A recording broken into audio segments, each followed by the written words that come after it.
Brain Scrap says, the majority of my work is either modifications or repairs, but occasionally I'm inspired to create artistic sculptures of mixed media. When I present my, let's specifically, artistic sculptures out of mixed media and found objects.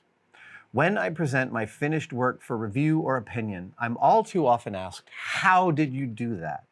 The improved functionality or even the who, what, when, where, why is never my focus. It's almost always the how. I don't know what to tell them. What do I tell them? How is a really interesting question. As somebody who's, I don't have to close that. As somebody who speaks for a living, I have spoken both professionally and privately. And I was at my friend Jared and Amanda's wedding many years ago, and they asked me to do a reading at the wedding. And it was a book that they and I loved. It was a section from 1Q84 by Murakami. And I had the piece of paper with the section of the book on it. And we had edited that for time and space, etc.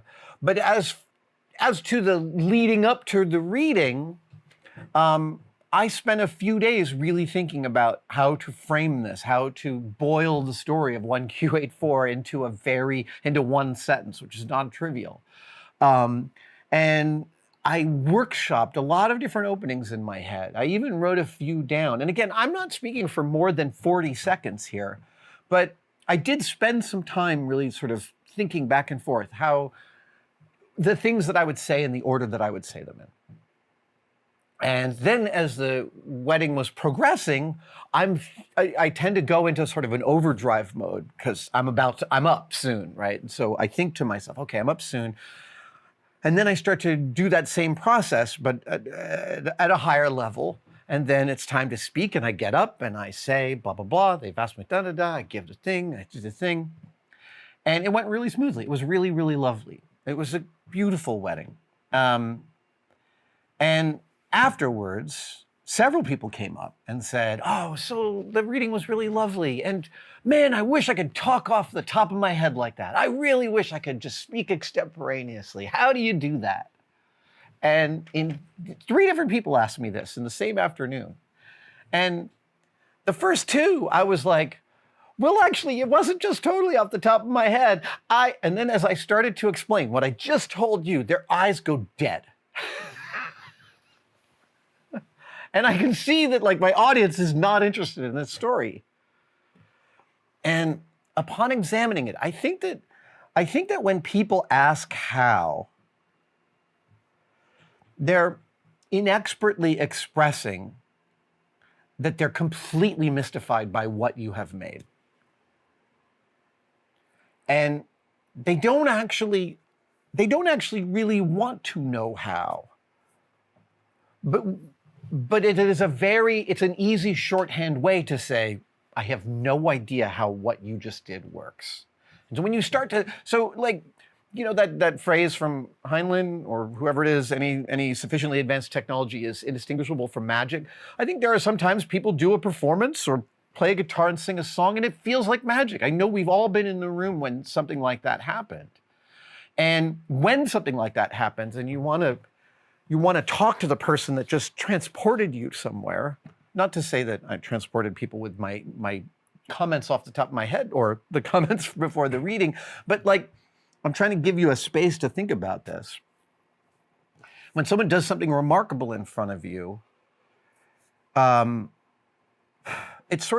goes by its own rules, and you're not even prepared to hear the how, really. I know that for me, like, I have been in the room with I used to have a lot of friends who were musicians. I now have a lot of friends who are magicians, but I used to have a lot of friends who were musicians in the early 90s. And I would go to things that they did. They played in the band at the Church of St. John Coltrane, which is an amazing church here in San Francisco. And like every party these folks threw, people just pick up instruments and start to play. And there was 2 or 3 evenings when my mind was absolutely flayed open by the beauty of what I watched people do with violins and guitars and Irish drums and things.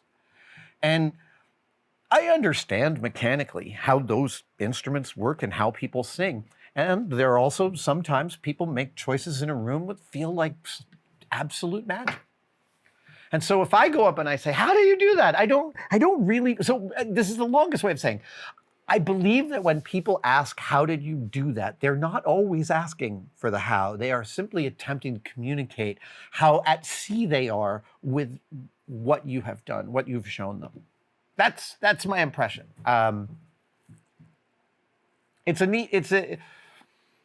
I do a lot of paying attention to my audience as I'm telling a story. And people show you their interest level. Sometimes they go and think of and stuff like that, but they show you their interest level. So I have been very attuned to the how question over the years. And more often than not, when people ask how, unless it's another technician who's like, dude, what was the, and then you're like, oh, that was engineers get into that. But like, when you're talking to someone who's no intersection with your career, they don't always want to actually know. Davia Fleming. What advice do you have for us makers who don't have the ideal income to make us often or to the quality we wish? Yes, that's totally real. And I love talking about this because I like to talk about this in the arc of one's professional life. If one is making early on in my maker career, the most expensive part of making were the materials. I didn't have an extra $30 to go to the hardware store. That had to be saved up and figured out where it would come from. $100 tool was something I would wait years to find the right confluence of things to go get in the early 90s. So materials and tools were the expensive part of the equation. And in those cases, I had several ways of obtaining materials cheaply. I would drive through industrial parks in my Volvo station wagon, taking wood and metal and pipes and plastic and things out of dumpsters when people threw them away. Large companies, I used to live across the street from this company called Darkoid Rubber. And dude, they made all the stuff out of like punch pressed neoprene rubber foam and dents and stuff like that. And so the dumpsters were just filled with the cutoffs, which would be sheets of rubber with a million holes in it, like perforated rubber sheets. Those were my shop floor mats for years.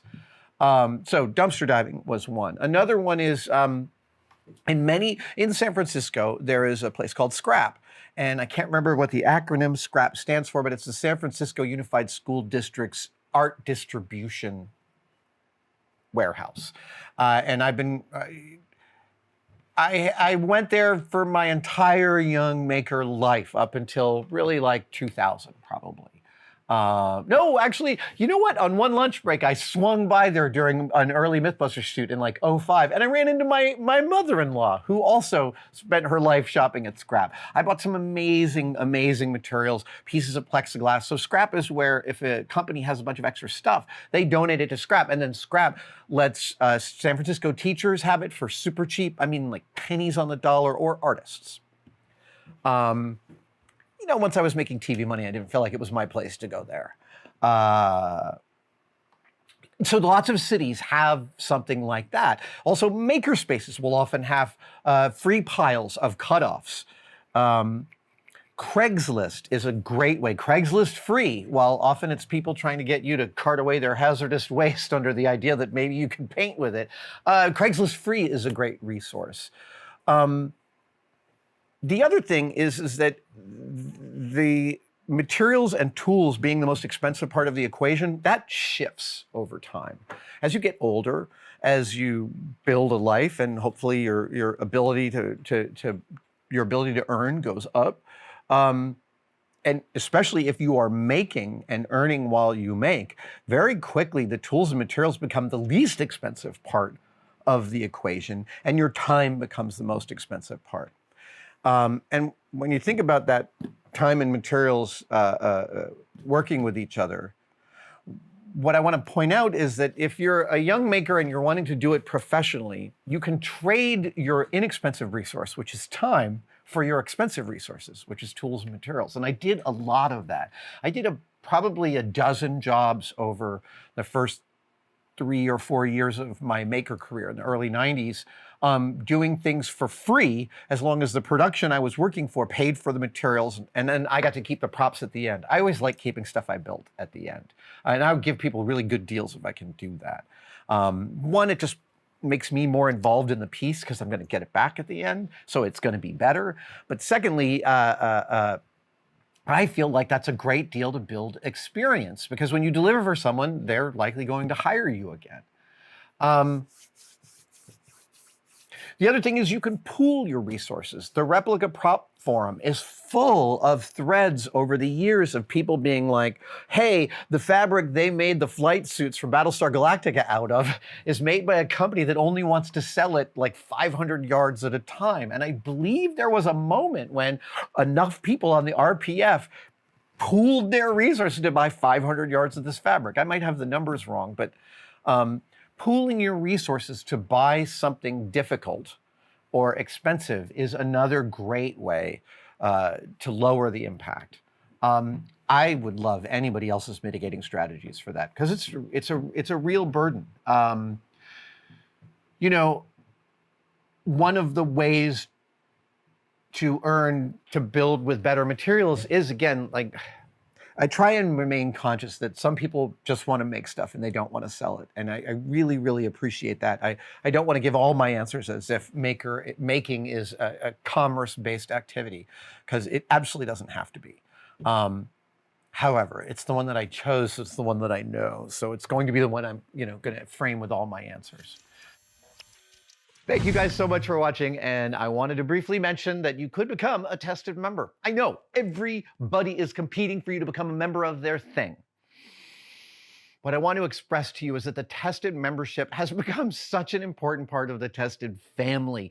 We get tremendous feedback from the tested members, and they expand the stories that we can tell and the things that we have access to. And you can become a part of it right now by clicking on the link below.